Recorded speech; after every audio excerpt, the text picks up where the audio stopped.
Hey everyone, this is Daniel, and today we're going to do a deep dive in Power BI integration with PowerApps. So before we jump in, I just want to kind of give you a quick overview or agenda of this video blog. One of the things I'm going to do is I'll walk through the Power BI report that I already have, and then I'll show you how I'm going to create a common data service entity, and then after I've created the entities, I'll show you how I'm going to go ahead and create the Power App. And do the Power BI integration of that. And then finally at the end, I'm going to integrate the Power BI entity data back into that Power BI report so you can kind of see all of them come together. But before we start into all of these, I'm going to actually demo the example that I have. And then after that, we'll go ahead and kind of break it down based on the agenda I just showed you. So here's the example. What I have already is my Power BI report, and this report is from scratch, and it's already existing over there. You guys could have a similar report, and building this report is not the whole concept of this blog, because you guys may already have the report. What you need to know is in this report, where is the data coming from, and then you guys already go ahead and make the relationship set up for the data, so that based on what I select over here, everything else gets filtered. So that's not the agenda for this blog. Go ahead and have your data ready. Now, in my case, I already have the data. It's coming from, say, some third-party application which is storing this data back in with SQL. I went ahead and created a copy of the database, which is getting updated, and now that data is used for my reporting purposes. So this is just my scenario. Again, yours could be data is coming from somewhere else. And for this reason, for this blog, what I'm trying to show you, it doesn't really matter where the data is coming from. Now, the next thing I'm doing is, consider the scenario where the data is getting updated, real time, which means this data over here, as far as this scenario where I'm constantly recording to see all the damages that are done due to this Hurricane Florence. I want to know that at a specific time stamp, what were the damages that were done. And so my agenda over here is to come to this report, see something, take a screenshot or a snapshot of the data available in this point, and then I want to also comment on that data. And then that's basically the whole agenda over here. Is I should be able to take the data, a snapshot or a screenshot of this data over here, save that data somewhere else, but also comment on just that data. So the next thing I've done to achieve that is basically I went ahead and did the integration of the Power BI integration. In the Power BI integration, I have this Power App that is created. And in this case, this Power App is actually showing the same type of tables I have in the previous one. Because in the previous screen over there, you saw that there was the table visualization from Power BI. In this case, this visualization is actually coming from Power App.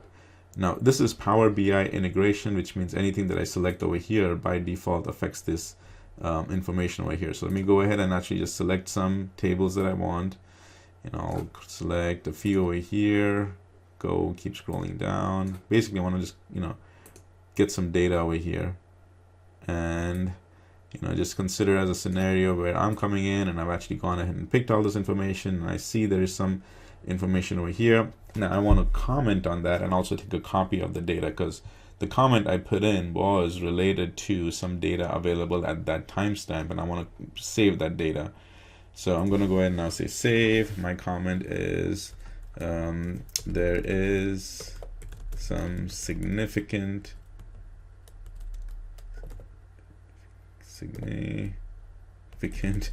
growth or increase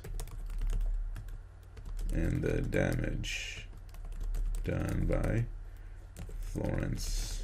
Now that I've commented on it, I'm going to go ahead and submit that. What submit is doing is it's taking that data which is available on Power BI on that table visualization that I showed you, and it's taking that data and it's saving it to another data source. In my case, my data source, I've kept that as CDS. You could keep that as the destination data source as anything else. You could keep it as a SharePoint list. You could put it back on the Azure SQL somewhere. You could put it as an Excel spreadsheet sitting in OneDrive, wherever what makes easier and sense to you. But for my case, I've actually put that in a common data service entity, and that's what we'll see. So finally, in the last screen, what I have over here is a place where I'm going to see all those comments, and I'm also going to see what those comments were related to and sorry, the data that was related to in that timestamp. So let me go ahead and take a refresh the data, because it's refreshing it from the data source, which in this case is refreshing it from the common data source entity. And as you can see, this was the comment that I put in. Now when I go and select on that, it filters off the data and the data that I was seeing.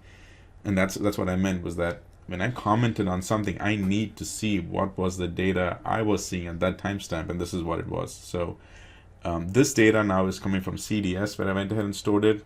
The original data, which is constantly updated, was actually coming from SQL. But here's the whole agenda of this video blog that I'm doing is, once again, I'm seeing the data coming in. It's being shown in Power BI over here. This data over here. This data is coming in on Power BI, but this data source is coming from a location which is constantly getting updated. Now, as the viewer of the report, when I see this data, I want to comment on this data based on the information at this particular timestamp. And that's when I go ahead and I come to Power Apps. I see that data. I want to save that data and comment on it. And this is what I did in Power Apps. I went ahead and clicked on Save, and I commented on that. And then both the comment and that data at that specific timestamp was saved into the Common Data Service. So now that you understand what I did over here, let's go in further deep dive into that. Okay, so now that you guys have seen the demo and how the whole thing's going to work, we're going to break that down into different sections. And the first one I'm going to do is I'm going to walk through the Power BI report. So in this Power BI report, we'll take a look at the existing report, before all the changes happen. What was the basic report that I started with? We'll also look at the two connections. It's actually just one connection, but with the two Azure SQL tables that I have. And then also what's the prep work required for the Power Apps visualization. So let's go ahead and look at these three things. So here is the Power BI report that I have. This was the report that I have, before I even went ahead and did all the Power BI integration. So like I mentioned before, this is not the whole reason for this blog. You guys could actually already have a Power BI report with all the data and everything. It's just important that you already have the tables, regardless of where the connection's coming from, everything built and ready. Now, in my case, my data is actually coming, we'll look at the data sources. It's actually coming from my Azure SQL. And in my Azure SQL over here, I have two tables. The two tables is basically, one section is only recording all the data, and the other one is helping me just keep track of, the two states, and then what is its full name, and then what's its short name. So that's basically it over here. The data, and then the other one is just to keep sure if it's in uppercase and lowercase, and then state capital. So in that sense, this is pretty much this, easy and straightforward. The Power BI report itself, again, is pretty straightforward. All I'm doing is, based on which state I select, the cities get filtered, the map gets filtered, and the data gets filtered over here. Also, each of these visualizations get filtered. Pretty straightforward. That's, you guys must have built a whole bunch of those. But what I'm going to do now is I'm going to do some prep work for the Power Apps integration. The first prep work that you have to do is in your visualizations. You actually click on these three ellipses and you go to import from marketplace. And then once you go to the import from marketplace, you go ahead and type in Power Apps. And over here, once this comes up, it's not going to be available right off the bat over there. You just have to go in and in the search, type in for Power Apps. And once the Power Apps comes up, it'll say Power Apps in preview. That's the one you want to look for. Click on Add. So once you click on Add, it'll actually show up right here. So go ahead and get that done first. The second thing I'm going to do is I'm going to go to the page on the bottom left, and I'm going to click on Duplicate Page. So when I click on Duplicate Page, everything is as it is, but I'm going to click on this existing section over here, that same visualization that I had. I'm going to click on that, and I'm going to change that from the table visualization to the Power Apps visualization. All right, that's the next thing. We'll do that later on, but I just, for now, go ahead and just duplicate the page and just keep that as it is ready over here. And then on my page, my app shouldn't take over the whole page, so I'll just keep that as it is. Again, on your section, you can go ahead and do whatever else that you want. Take some visualization off, add some. It's completely up to you. And then last but not the least, I'll just change that to page 2, and I will save that as well. Give it a different name. I've changed mine to the blog demo. You can go ahead and change that to anything else. But now this is all the prep work that we've done. The report's good. Went ahead and duplicated the page. Went to the visualizations. Went to the marketplace. Got that PowerApps visualization over there from the marketplace. And then also make sure that you have the same data table over here, because we're going to switch that over. Now the main reason for this data table here is that whatever you see over here selected, or those that show up over here, those are only the values or the columns that will show up on the Power App side. It is very important for you to know that. That's why I tell people that if you're not sure which one it is, go ahead and select all of them. That's the one key thing over there, because you rather have it and not use it kind of a scenario. So in my case, I know that these are all the ones that I want. So I'll go ahead and select that. Actually, just to be on the safe side, I'll go ahead and select the state long. I'll select the state short too. I'll just select them and keep them all available, because I'm going to change that anyway. I don't know if I'll be needing any of these. So again, if rather have it and not use it. So I'll just select them all, and I'll just go ahead and save it. And then once I go ahead and switch it over, into PowerApps visualization, I'll have all of them. The last thing is also sometimes from the Power App desktop itself, the Power BI desktop, you may have a little bit of a problem doing that integration. If you are having that problem, and which could be for so many reasons, I'll just go ahead and publish it to my Power BI, and then on the Power BI, it'll be available there. Then I can go ahead and click on that as well, and then save it. So now I've gone ahead and submitted that. So when I go to my Power BI side, I'll click on it, and it will be available right here. It's already available over here, exactly the same one that I just did. If I go to my workspaces, you will just see in the new report section that that's just the new one that I've got over here. So we've gone ahead and taken all the prep work done, and then we will move on to the next step. So in this section of the video, we're going to look at how we're going to create the common data service entities. I'll go ahead and create the 2 entities that I'm going to use to save the data, and that data will be the snapshot of the data that we record in the Power BI report with the PowerApps integration. So in this section, we will actually create 2 entities. One entity will actually save just a copy of the data from the Azure SQL. So if you remember in the full demo I did in the PowerApps, there was that the table. I'm going to copy that filtered table and save it over here in this entity. And the second one, I'm going to go ahead and save just the comment. Now the key thing is this last one. In each of the entities, I'm going to create something called as a primary ID column in each of them. And over here, this is where I'll save also the timestamp, and the timestamp will be the same for both the primary ID columns. And I'll actually get that data using the now function, and you'll see that in the next section of the video. All right, so let me go ahead and jump in, and we'll create those entities. So key thing over here is just keep in mind where you've got the environment. This is the environment where I'm going to keep the entities. So when you go ahead and create your your app, your Power App, just make sure it's in the same entity. So I've already got the 2 entities which was in the demo, so I'm just going to create something similar, and I'll call this one as Carolina Florence Data Demo. Everything else is okay. I'm not going to need any attachments. If you need any attachments, go ahead and select that, but I'll select next. Now, first things first is over here, you want to go ahead and change that to whatever you need. I'll go ahead and change that to click on that, and I'll go ahead and change that to, I'll put that as a primary ID. Change the display name. You also have to go ahead and change the name itself. Now, key thing, you want to do this now. Don't go ahead and save the entity and then try to come back and change this, because you may be able to change the display name, you will not be able to change the name. So keep that in mind.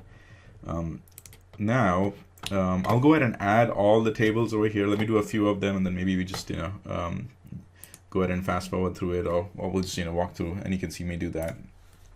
The other one is state long, and I like the way that it chooses a display name. It also gives you the name. The state long, I'm going to keep that as text, so everything else is good, and yeah, I'll keep that as it is. Go ahead and keep adding the other ones as well. State short.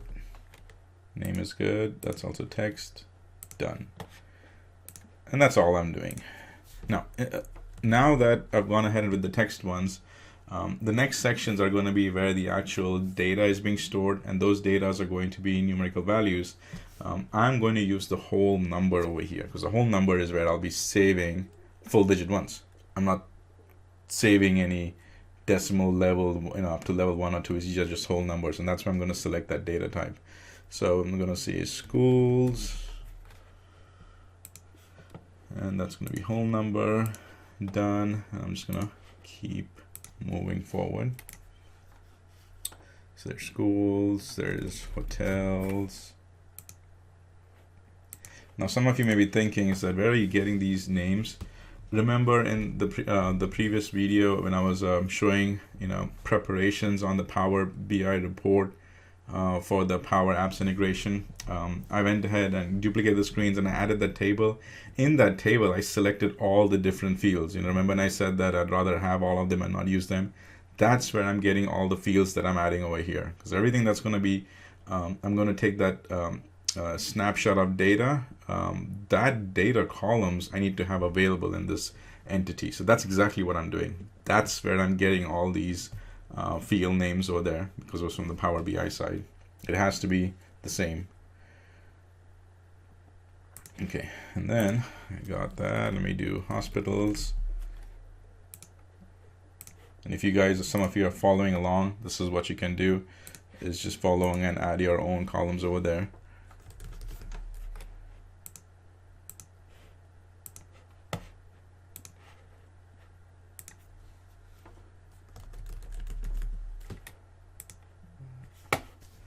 And I haven't made a mistake. We can go ahead and fix that. See, on the highways, I was adding whole numbers. We'll go ahead and do that. I want to change the homes one. Let me change that. And let me see, hospitals was good, schools, yep. So let me do keep adding the other ones too. Add field. Gas station. Now this is a 2-letter word. I'm going to keep that as it is over here.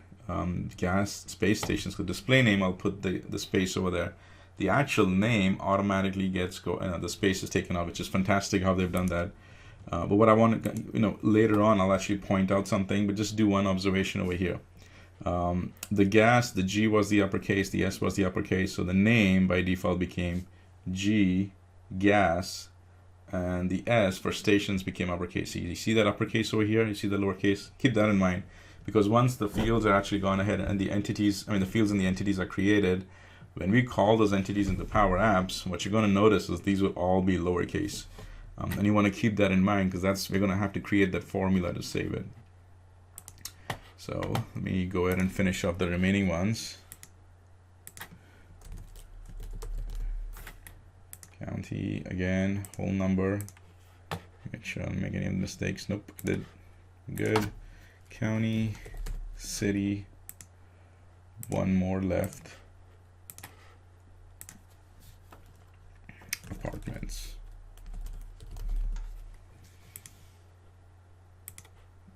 And now I think I've got all of them done. Again, key things over here. I went ahead and changed this name over here to primary ID. Primary ID, because I haven't saved the first creation of the entity, I was able to change both the display name and the name itself. So I think I've got everything over here. Let me just double check. Got everything. I'm going to save the entity. Now, once it's done saving, we'll go back inside and see how many options I have, or what are my options to go ahead and change it. So let the saving finish. All right, the saving is done. Now let me go ahead and show you that, because remember when we were just creating the entity, I hadn't saved it yet. I was creating the entity. I went over here to primary ID. See, I can change the display name, but I cannot change the name. This is something that you need to know when you're going ahead and creating these entities. Second one was in the one of them I was actually not able to. I accidentally selected the text when it should have been the whole number. I don't have that option right now. All I have is whole number. Again, this is something that you need to know Because now, if I made the same mistake, and I found out that mistake now, I would have to delete this column or this field and go back and add that again. So that's just some tidbits that I'm throwing out over here.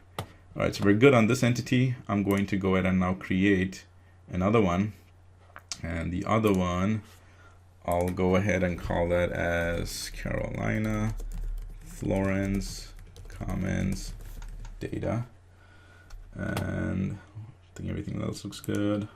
Click on next. Same thing over here. I'll go ahead and change that. If I just click on it, change that to primary ID. Change the display name. I need to go ahead and change the name itself. It's done. I'll also go ahead and add comment. Comment, in this case, I'll make that as a multi-line text. Comment, and done. Everything else is good. I don't need to make any changes, so let me go ahead and save the entity.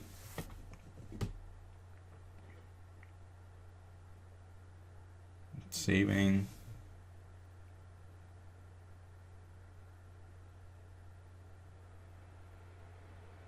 All right, so my two entities are created. Again, the ones which I've made that as demo or data. That's the one I'm going to. In fact, this one should have been data. Let's see if we can go ahead and change that. May not, but we'll see.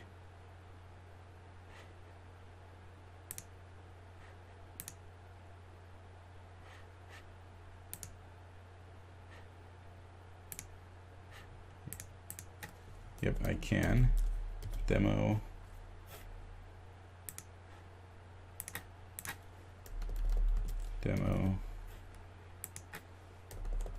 This is just a good practice to see how I was able to go ahead and change that. Save the entity. In this case, I was able to go ahead and change the titles. Remember, in the fields, I wasn't allowed to go ahead and change the field name. So when I go back and validate, yep, I have both of them, the comment section and the demo section. So going back to my slides over here, we were able to create the two entities. Save one is going to save the copy of the data, one is going to save the copy of the comments, and then I also went ahead and created that primary ID column.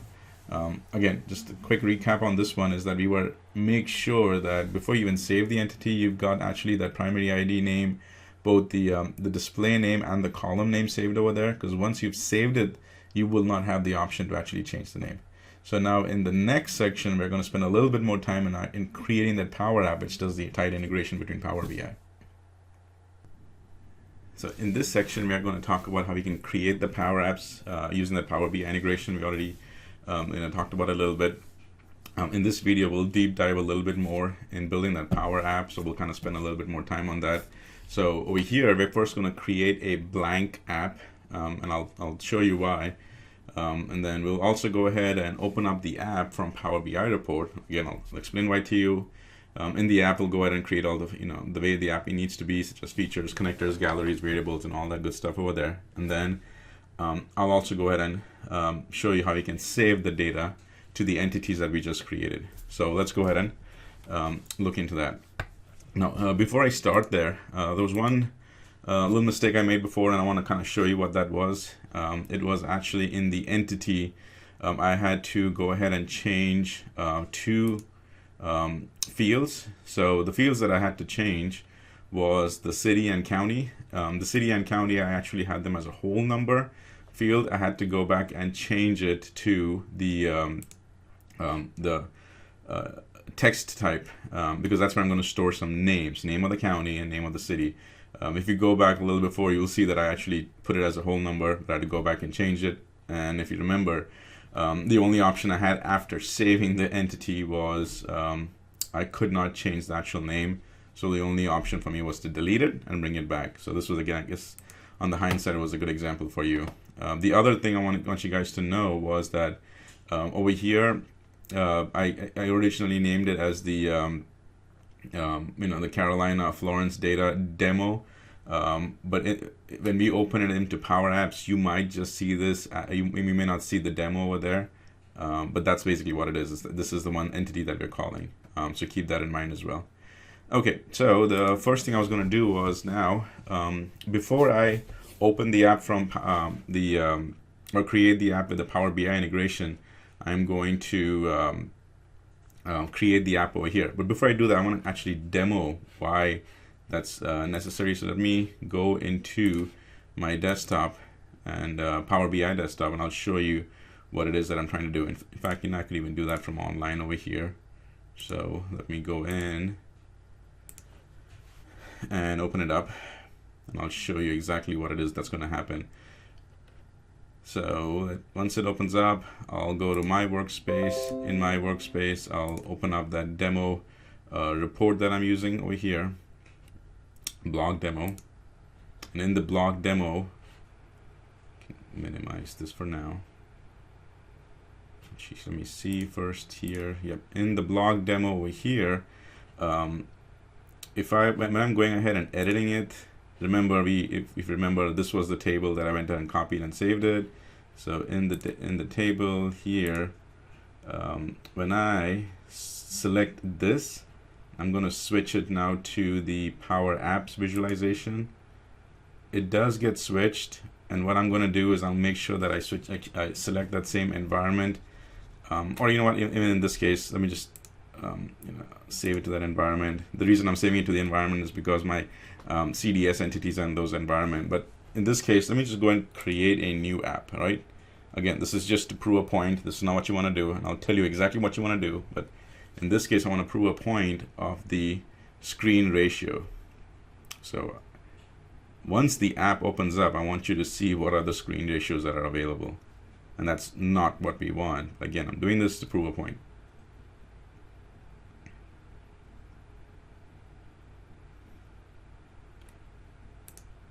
Skip that, getting things ready.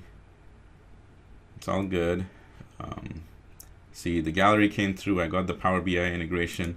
But when I go to File and I go to App Settings to see the screen orientation, these are the only two options I have. I just have Landscape, Portrait, basically for the mobile devices. I don't have any options to change it to the tablet or the 16:9 or the 16:10. Just I'm going to Advanced Settings and everything over here. So this is what I wanted to do, is to prove a point that if you want a specific screen ratio other than this mobile one, what you want to do is first go ahead and create an app in your Power Apps over here and save it. Don't do anything fancy, just go ahead and save it, and then you can come back and open that app. So that's basically what I'm going to do over here. Is I'm going to go to the Power Apps section, make sure I'm in the same environment where my entity is, and here I'll go ahead and create an app. In fact, in my app section, let me just make sure don't have anything here. I'll create a Canvas app. When the Canvas app is created, I'll just give it a name, and I'll select the screen ratio that I want. For this time, I'll do the tablet layout. Okay, that's all good. See, now when I go to App Settings, I get this. This is what I was looking for before, but all I had was just one option, which was basically for the mobile app. So I'll keep it as is in the default. I'll change the app name to Power BI Integration Demo. Let that be as it is. I kind of like to switch things around a little bit. And this is all that I do right now. I'll go ahead and save it. This is all I need to do. This way I can guarantee that this is the screen ratio that I want, and this is a good tidbit for you guys. So go ahead and close it. Now when I come back to my Power for my Power BI, so go to, in fact, let me just see if I can. I'm going to go ahead and close this. Don't save it. Go back to my reports. Blog demo. It's on page 2. Go ahead and edit.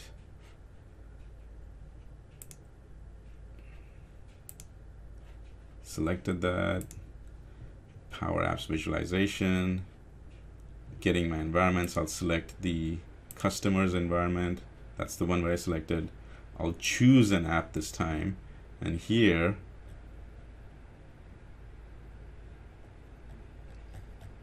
That's the one I did, Power BI Visualization Demo. Should have named it something else, but just to make sure that was the one. Yep, 10 seconds ago. And then I'll go ahead and add that.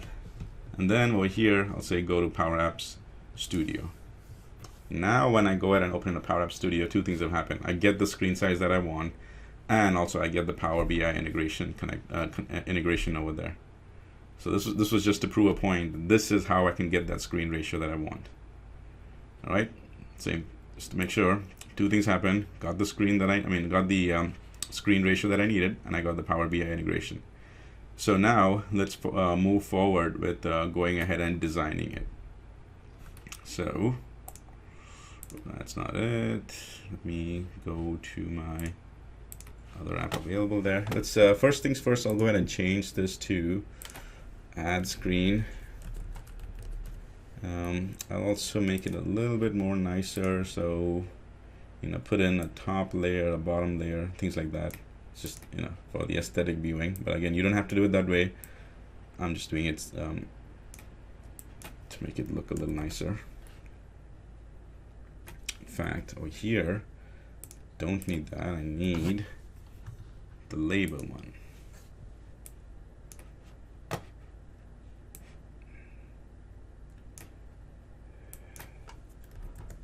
There, add some nice color, make it that one there, change this guy to center, and here I'm basically going to tell the end users that you want to click save, add, comment, and then submit.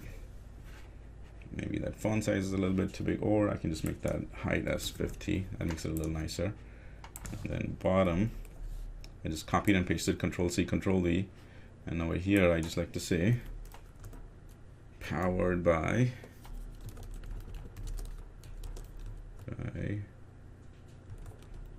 Power BI with PowerApps. That's just something that you probably saw that on a whole bunch of my apps over there. So rename, I'll put that as bottom LBL. Again, another tidbit over here is come up with a good naming convention. LBL stands for label, text, drop downs, things like that. Just come up with a naming convention which makes sense where this control actually is.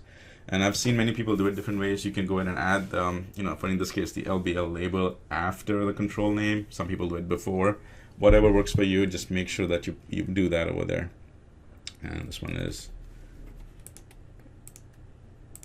top LBL. All right, so took care of that. Next I'm going to do is I'm going to drop what I want, a data table type of look and feel, but I am going to leverage galleries. So let me go and do that first. Let me go and insert over here and get a gallery. I'll select the vertical one for now.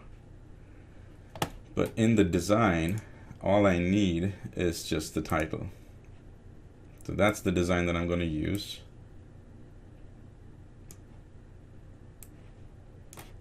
I'll call that as the Power BI integration gal. Change that. I do not need this one, so I'll select it, delete it. And then here, these are all the ones that I'm going to be changing. And then this one,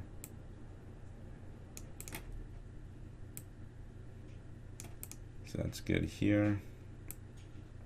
Now in the data table, you would actually have those titles on the top. In the gallery, I don't, so I'll actually be adding all these gallery titles by myself. And so here's the trick to that. First thing is, in this case, I want to make sure that this is a sample data that's coming through.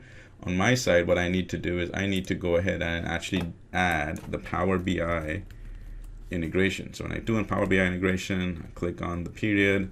IntelliSense tells me that I need the data over there, and that's when the data starts coming in. So the first thing over here is the city. So I'm going to now drop a label here. It's actually not a button. I need a label. And I'll rename that to that's the city LBL, and I'll give it a little bit of a look and feel to it. Let's do that instead. Center.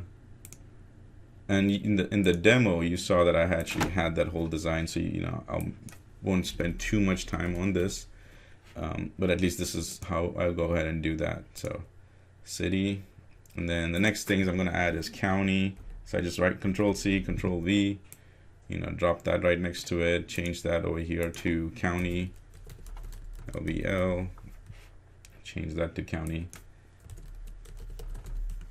But I also need the data coming through. So this guy here, probably make him a little smaller. Now in this case, Control C, Control V. And I even need to change him. This one's not title. I put that as city. And what I do over here is I actually type in a gal after that. Again, this is for my preference, but it just helps me to know where these are. County, gal, and then here, change that to county. Now this name, the county name over here, that is coming again from the Power BI side.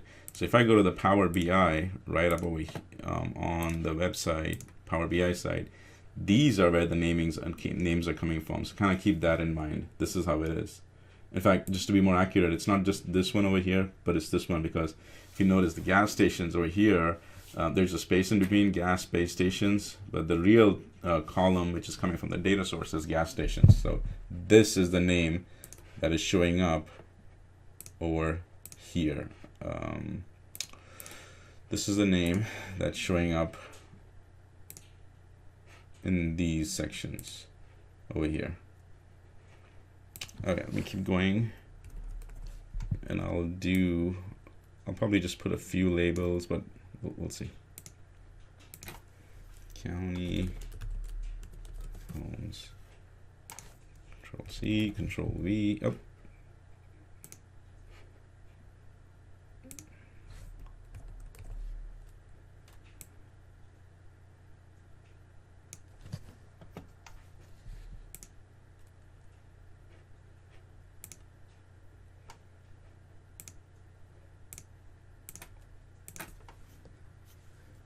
Going to be homes. Now the numerical values are coming in.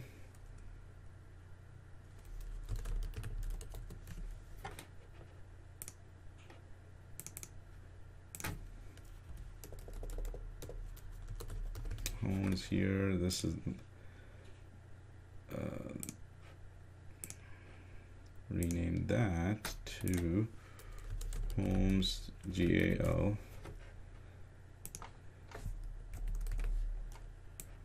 Next, this one is going to be hospitals.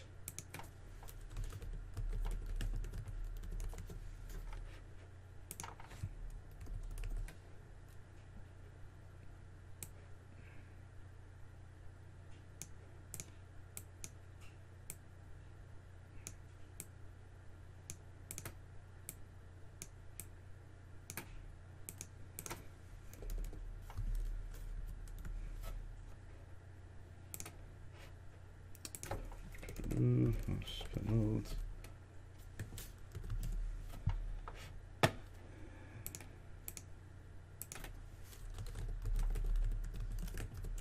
Okay, getting close, getting close. Schools, hotels.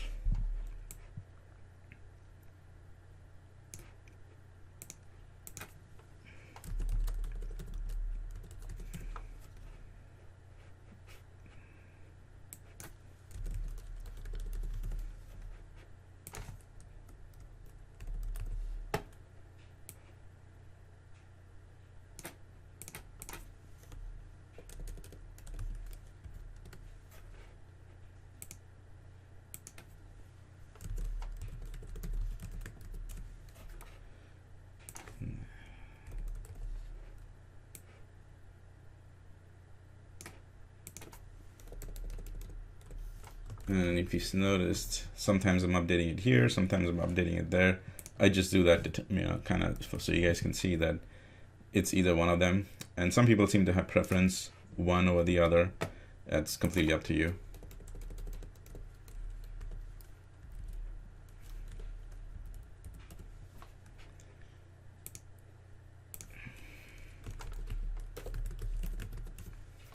Almost there. Hotels, highways.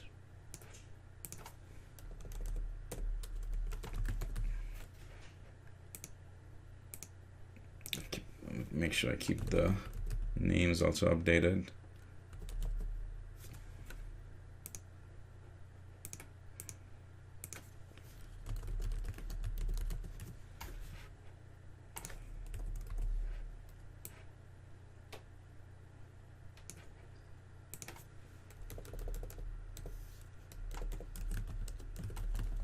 Gas stations.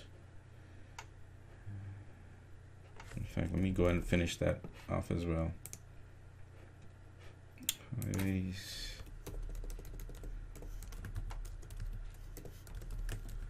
Stations. Need to make some room. This is almost like a freestyle coding as well, so you guys can see how basically I do it. And that kind of helps too, doesn't it? All right. I got gas stations. I need 2 rooms for 2 more apartments.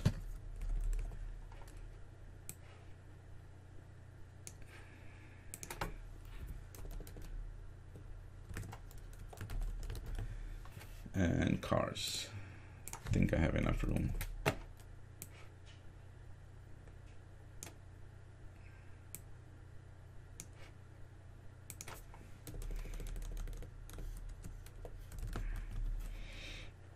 Okay, and then let's finish out this part.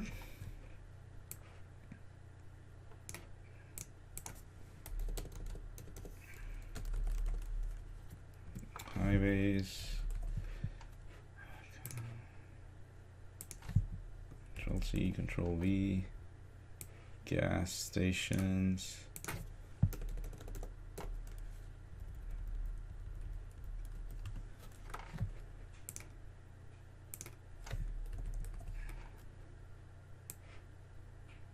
Apartments.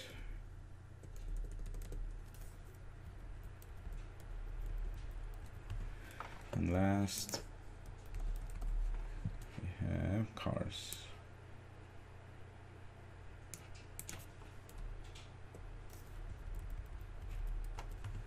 Okay, so we've got the data coming in. Let me move this guy around a little bit.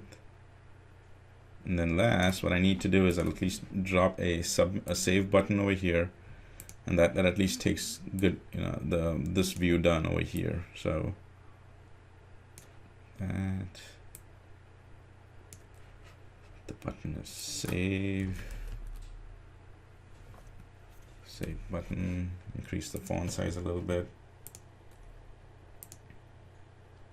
I think it can go more than that. And I have that as a save button. And also I go make sure that I actually do save it.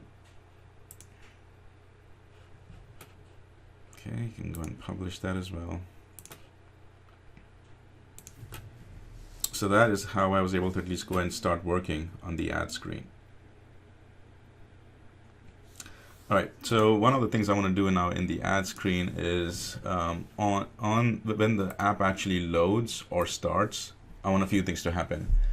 First thing is I'm going to use some global variables for a pop-up screen that's going to come when I hit the save button. And in order for that to work, and if you guys have seen how I made the pop-up screen, there's actually a blog written on that.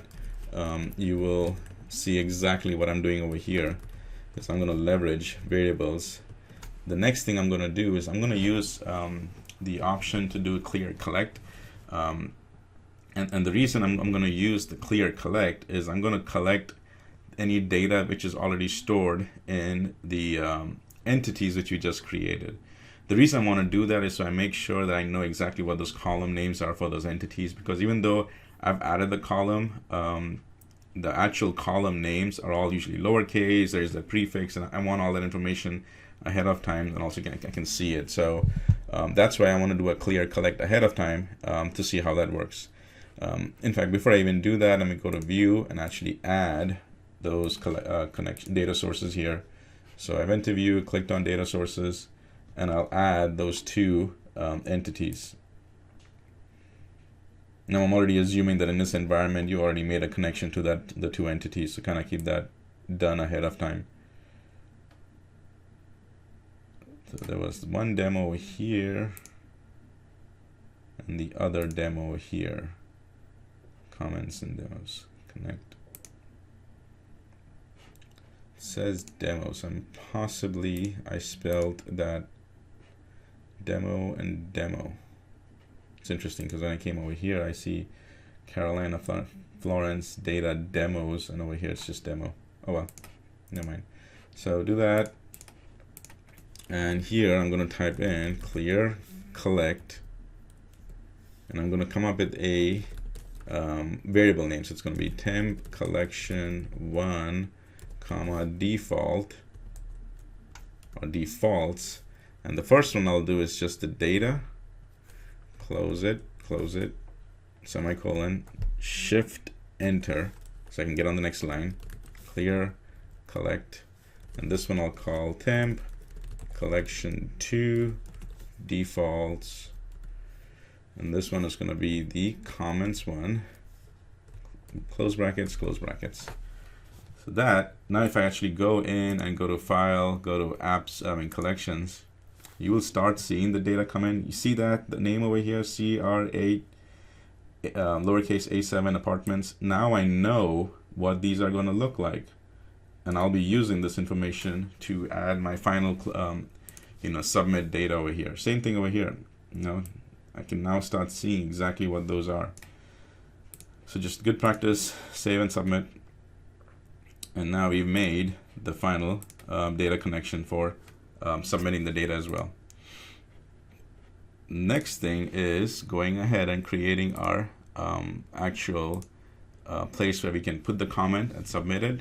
And for that one, I'm going to go ahead and add a few things. First thing is I'll add, I'm going to make it as a pop-up one. So in the pop-up, I'll click on insert, and I'll actually add a rectangle this time. This rectangle is all the way at the bottom. Select. Act as if it's going to cover up this section here. I'll leave that as it is, and then in the rectangle I will add a text to say, hey, this is just to add a comment. So I'll do a label. In the label here, it is going to be a comment label. Just add comment. Change that to white, color white, make it font size, say 28, it should be good. Add comment, and then over here I'm going to add a control. That control is going to be for text input. The you can go ahead and make this guy a little bit bigger here. Looks good. Change this name to comment text. Change this name over here to comment LVL. Here I'll take the default off and I'll put in add comment here, and I'll also make this a little bigger so we can make it say 18. Change the single line to multiple line. Perfect. Now that we've done that, I want to start putting in the buttons. So again, insert, control. In the control, I want to add a button. This button, I'll also the back color, I'm going to change that to match this color over here. So let this fill be, yeah, that looks good. And then this button is going to be the submit btn button, and I'm going to border radius 100 and then bring him close a little bit. So that's how I get my circle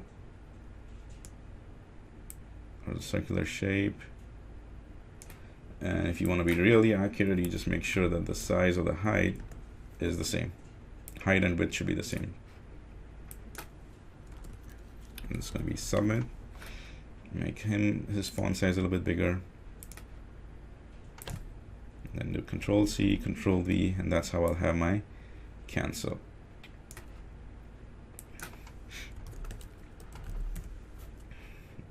Change that to okay. So the cancel part is easy. Well, actually, one more thing is I'll go ahead and group all of this together. And the reason I do that is that makes it easier to apply the height, the visible and the invisible. So it just makes it a lot easier. So I rename that, and I'm going to call this as the add comment group. And in this group, just for the entire group itself, I'll make it such that submit variable. So watch what happens. Now it immediately was hiding. When I click on save, actually on the save itself, I need to set that function. So save, and I'm going to take that radius off. Save, thought I had it. Let me see. On select. Set submit variable true. Took care of that. So now when I click on the save, this is what happens. It just kind of gives you that nice pop-up look to it. As always, save and submit. Or save and publish in this case. Okay, so the app has been saved. Let's go ahead and make sure everything's there. So now we do the final piece of the puzzle, which is going ahead and saving the data to the entities. So here's how we're going to do that. I'm going to go ahead and do the save, and so the pop-up comes up, and on that submit button, that's where I'm going to go ahead and add the the full expression. To make sure that I don't make any mistakes, I've gone ahead and actually copied it and pasted it over here. And so let's just walk through it. First things first, if this is going to be reused, which it will, whatever is in the collection, I'm going to go ahead and clear it. So that temp collection 1, temp collection 2, I've gone ahead and cleared that. I'm also getting a new time, which is the now function, getting an updated one of that. And I'm using the for all function or expression over here. What the for all does is it goes ahead and takes whatever was the data that gets pulled in from the Power BI integration. It takes all that information, and then it goes ahead and stores it in the two collections. Collection number 1, which is the temp collection 1, and then the collection number 2. Now in the temp collection number 2, each of those collections, I've done something very specific, is I've gone ahead and taken those column names or those field names from the Power BI integration.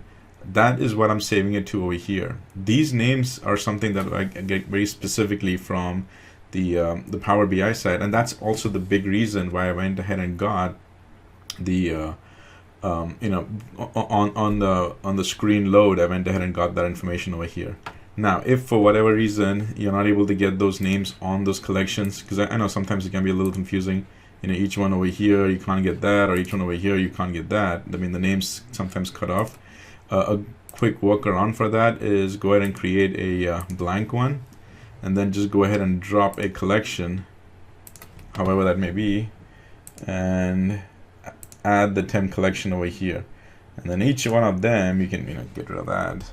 Then for each one of them, you can go ahead and name it to that value, or you can even see it directly over here.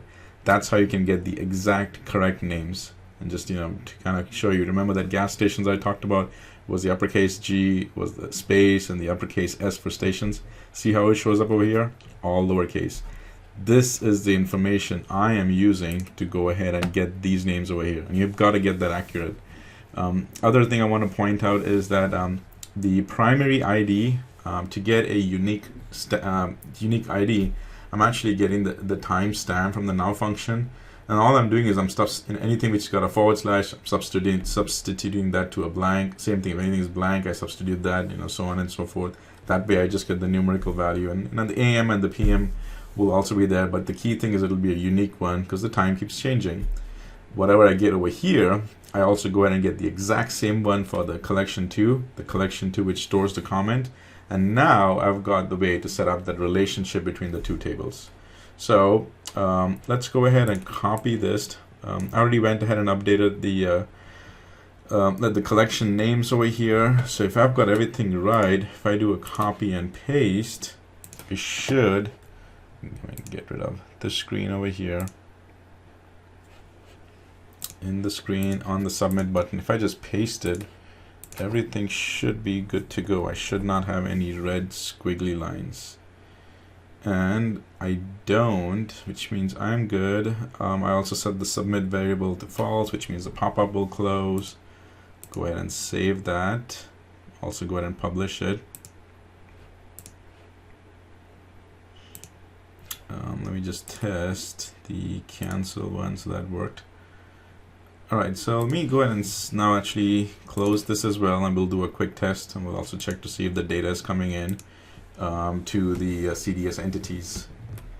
So go ahead and close that here. Let's go to the Power BI report. Whatever it is, I'm gonna go ahead and save that. Go back to the report, the demo one, the blog demo. It's already on page 2, so very good over here. And yeah, North Carolina and South Carolina will, and by the way, I went ahead and made sure that it was I can do multiple selections over there, so that way you can do some more selections. And again, I'm not this blog is not emphasizing the Power BI sections, because you guys already know that. It's just how I can do the integration piece. So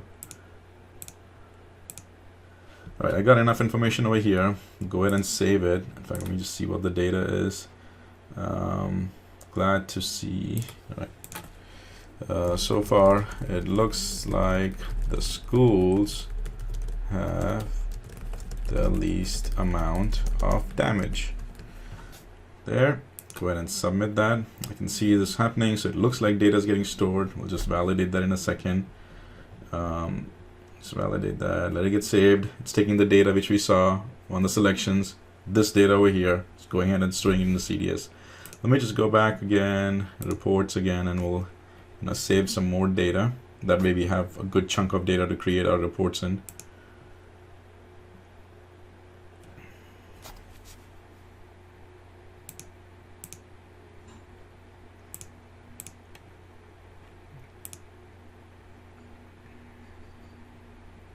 Okay.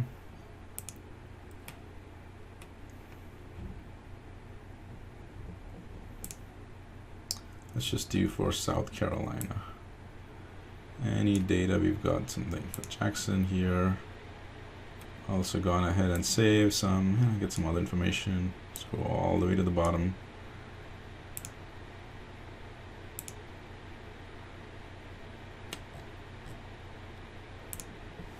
All right.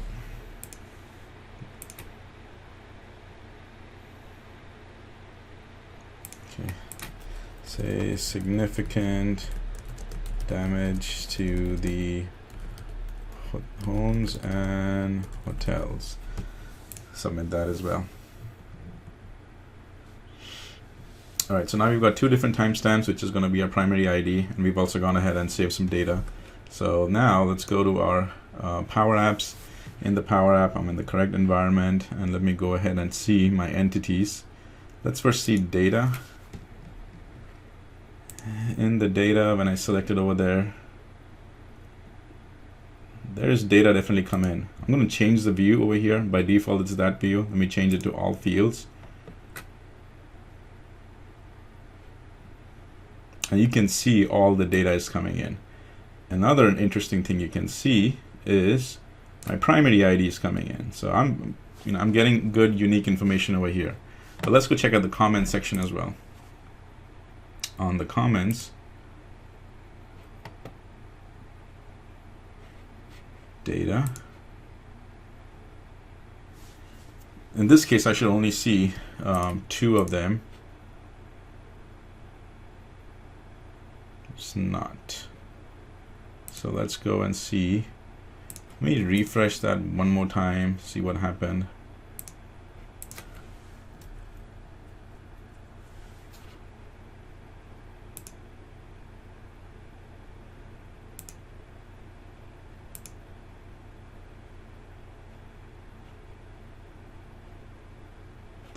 mode. It's the data sets. I'm clicking on the wrong one. Power BI.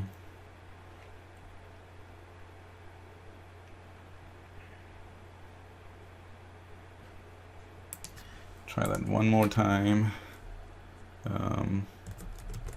So far the damage is pretty bad. In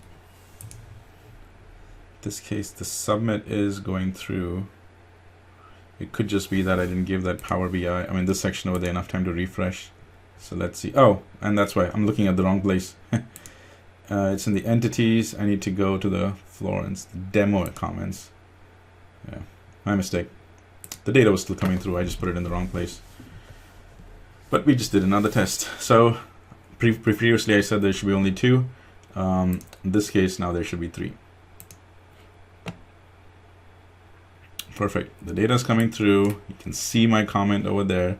And in this case as well, I should have my primary ID. And you can see there's 3 different primary IDs over there. So that's good. Now, in this case, we've actually accomplished something pretty big, right? This is the main chunk of it. We went ahead and now got data that's coming in from any data source. It could be a third-party proprietary application, with a custom connector, or in this case, it was just Azure SQL database, and that Azure SQL database could be updated by another application. Whatever it is, it's coming from one data source. I made the connector. I made the report over here. That report already had its data table over here. And again, in the data table, I went and I made a copy of this page, saved it over here.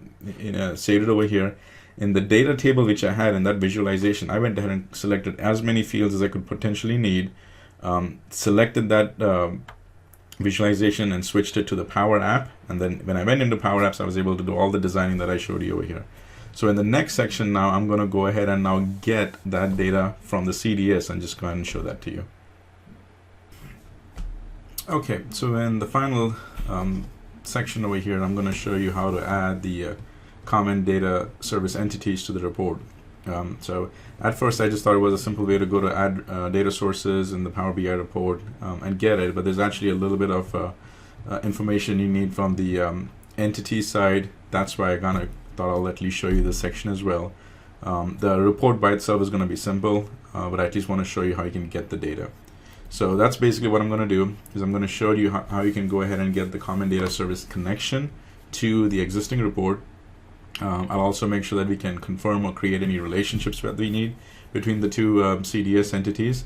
And then we'll just go ahead and add that visualization, which in this case will just be the data table, and which is for the entities and just for the comment. So one of the things in this case is I'm going to do this on my desktop app. So I'll go ahead and do a file, download a copy of this. It's exporting it. I'll make sure I just save it in a place I can find it quickly, which is going to be my desktop. For now, that's where I put it. And then now let me go ahead and open up my Power BI desktop. My Power BI desktop version is the September 2018 one. Just thought I'd let you guys know that. And then I'm going to open up an existing report, the one which is on my desktop. And the reason I'm doing this on my desktop is because I can make the data connection a little bit more easier. So it's good. What I'll do is I'll actually go ahead and duplicate this one, call that as page 3, and I'll delete all these other things for now. That way I can get the nice background that I want. Let's keep this for now. Yeah, we'll keep this for now. Okay, so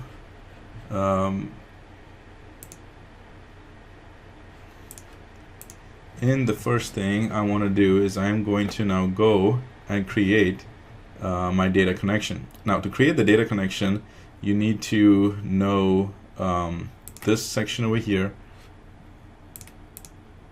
and that is, I'm going to put this link by the way in the blog, is how do you create a Power BI report for the CDS.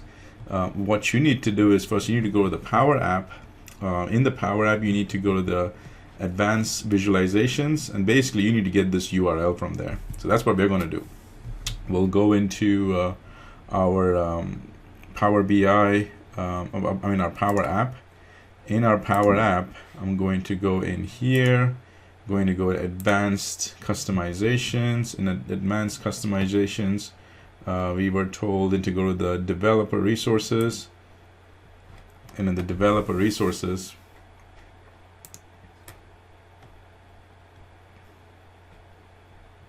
Developer Resources.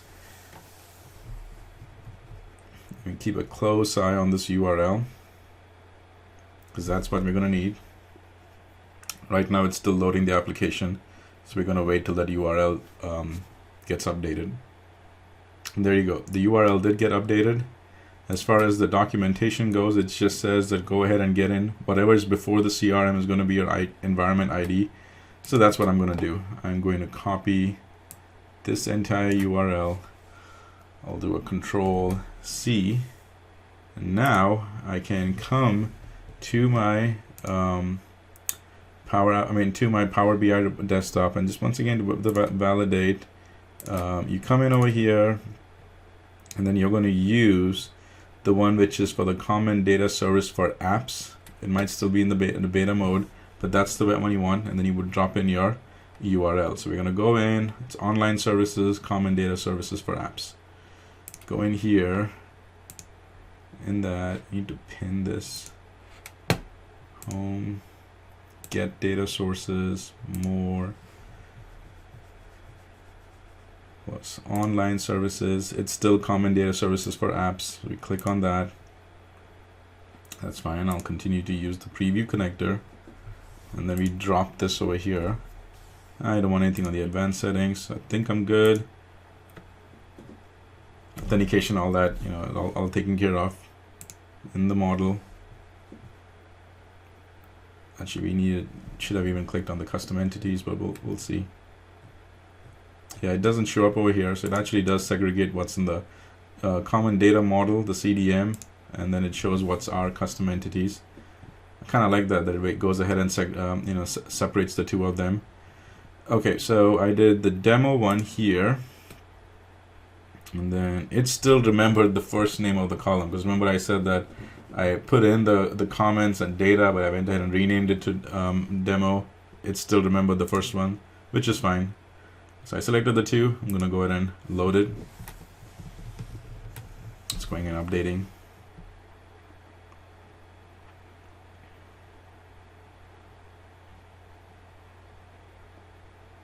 Now it said that it was detecting relationships. I'm going to go ahead and validate that.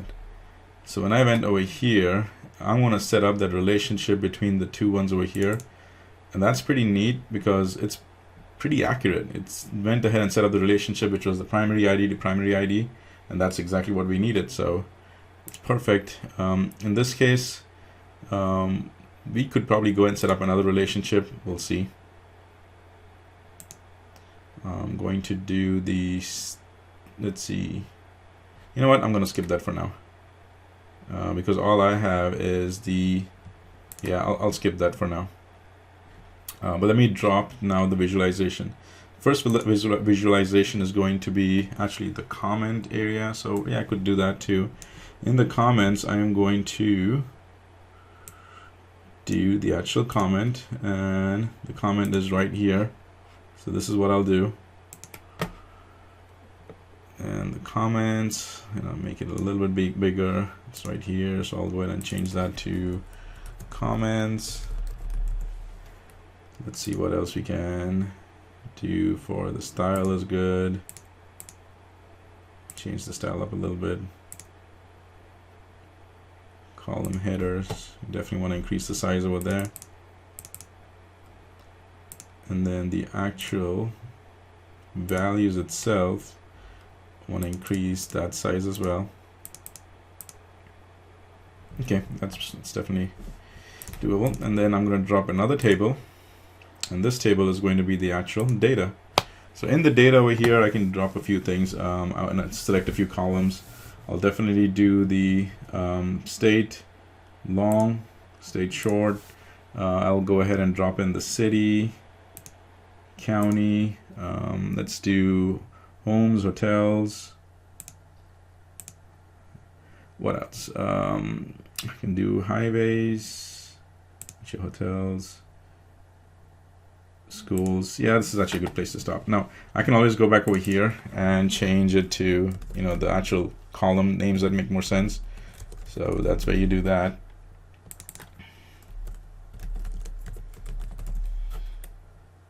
By doing this, you are not altering the back end database tables at all. This is just for your visualization sake.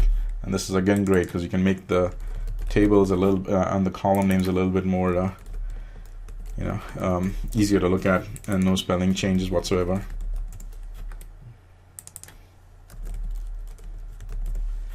And in this case, I can go ahead and increase the column name or the headers a little bit.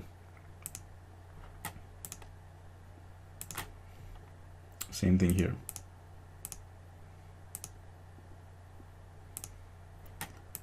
Now, because of my visualization, because of the relationships that I've set over here, what I should be able to do is if I go ahead and let me just save that. If I select any one of them, this comment should only be tied to the data that it's applicable to. So I'm gonna go ahead and if I selected that one, significant damage to the homes and hotels were done to only this these sections. And the key thing is that damage, when I put in that comment, this was the data that I was looking at from the data source. Remember, again, I took a snapshot of that data, saved it in a different data location, which in this case was CDS entities, and I put in that comment. So now I can be a person who comes in, way later on and see what the comment was, see how severe a situation was at that time, and also look at the data at that timestamp. So I'm hoping that you guys understand how this worked, because this was the critical thing, is that with the Power BI integration, now I can go ahead and take a snapshot of the data that I see over here, and that was thanks to the Power BI integration with PowerApps. In PowerApps, I was able to see the data over there. I was able to go ahead and add that expression or that function which I've shown you, and then I was able to save the data. So this step-by-step walkthrough, I know it was a long video, but I wanted to kind of break it down into different sections so you can see how that works. And again, the same advice I give to everybody is that take it, go ahead and learn from it. If you do a better job, share it with the community. Thanks.